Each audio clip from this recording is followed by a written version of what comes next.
warahmatullahi wabarakatuh. Perkenalkan, nama saya adalah Novita Sari dari PT Romis Jaya Perkasa. Saat ini saya berada di Sewage Treatment Plant yang ada di PT Cargill Indonesia Plant Semarang dengan kapasitas 6 meter kubik per day. Kali ini saya akan menjelaskan bagaimana proses pengolahan air limbah domestik yang ada di STP. Berikut penjelasan. Pertama, air limbah domestik dari sampit akan masuk melalui pipa input ini. Kebetulan di sini ada 4 sampit, jadi masuk melalui 3 pipa tersebut. Kemudian setelah itu masuk ke unit STP, tapi sebelumnya diukur terlebih dahulu di dalam flow meter. Gitu ya. Jadi flow meter ini fungsinya untuk mengukur berapa laju alir limbah domestik yang masuk ke dalam unit STP. Jadi sebelum flow meter juga ada valve. Jadi valve tadi fungsinya adalah untuk mengatur debitnya supaya laju alirnya itu sesuai dengan yang kita inginkan. Kemudian air limbah itu disaring dari sampah dan juga tisu yang mungkin terbawa ke unit STP gitu. Kemudian setelah itu masuk ke dalam unit pengolahan pemisahan minyak dan lemak di tangki grease trap. Selanjutnya setelah pemisahan secara fisik selesai, air limbah akan dihomogenisasi di dalam tangki ekualisasi.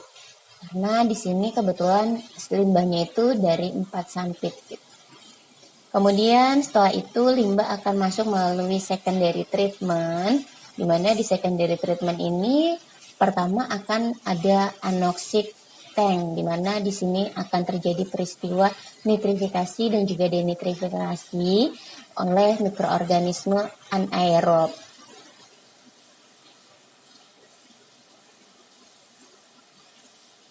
Setelah itu, setelah proses anoxic, proses nitrifikasi dan juga denitrifikasi di anoksik akan dilanjutkan dengan proses di tangki aerasi, di mana di sini akan ada pemecahan senyawa organik gitu ya oleh mikroorganisme aerob gitu. Karena di sini di tangki aerasi ini harus disuplai udara gitu ya selama 24 jam.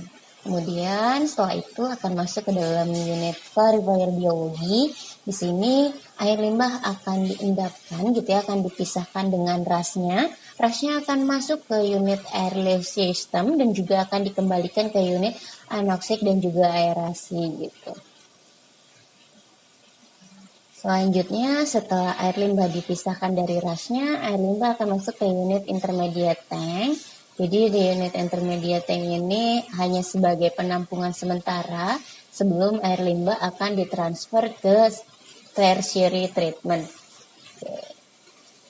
Sebelum masuk ke tertiary treatment akan ada rotameter, di mana rotameter ini juga kita bisa mengatur jumlah flow rate air limbah yang akan diproses di unit tertiary clarifier.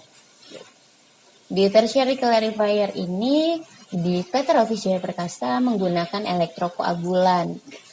Nah, jadi air limbahnya dipisahkan gitu ya dari endapan-endapannya melalui peristiwa elektrokimia. Nah, kemudian setelah air limbahnya itu bereaksi dengan elektrokimia, maka akan terbentuk flow-flow. Mungkin nanti akan mengendap di tangki tertiary clarifier. Nah, kemudian setelah itu akan terjadi proses filtrasi di dalam unit MMF ini. Setelah terjadi proses filtrasi, air limbah itu akan masuk ke dalam intermediate tank yang kedua gitu ya, sebelum air limbah itu ditransfer ke badan air. Nah, jadi untuk proses selanjutnya di tangki intermediate tank yang kedua ini gitu ya, atau tangki effluent gitu. Nah, di dalamnya sini akan ada desinfeksi menggunakan elektrodesinfektan gitu. Nah, jadi setelah terjadi proses desinfeksi gitu, air limbah akan dibuang ke pipa effluent ini dan juga akan terukur juga berapa debit air limbah yang keluar ke badan air. Nah, ini adalah panel-panel yang ada di unit STP ini gitu ya. Di dalam unit STP ini semuanya tersistem secara auto, jadi akan memudahkan operator juga dalam pengoperasian STP-nya, dan kemudian terdapat berbagai macam indikator yang menunjukkan kondisi sistem di STP. Apakah airnya sudah penuh atau belum, itu akan terbaca di main panel ini. Nah, di sini juga akan ada proses backwash system. Jadi backwash systemnya juga sudah auto gitu ya. Jadi dari air yang tadi di dalam tangki effluent akan ditransfer ke MMF gitu ya untuk terjadi proses backwash gitu. Nah, air yang kotor ini akan keluar dari bagian atas dan juga akan di flushing untuk kemudian dibuang ke sludge drying bed. Proses backwash ini juga berlangsung secara auto gitu ya, karena harapannya adalah untuk mempermudah sistem pengoperasian STP.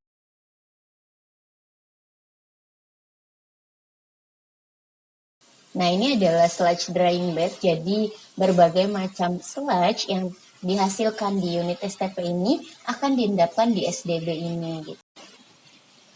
Sekian penjelasan dari saya mengenai STP di PT Cargill Indonesia. Semoga bermanfaat. Terima kasih.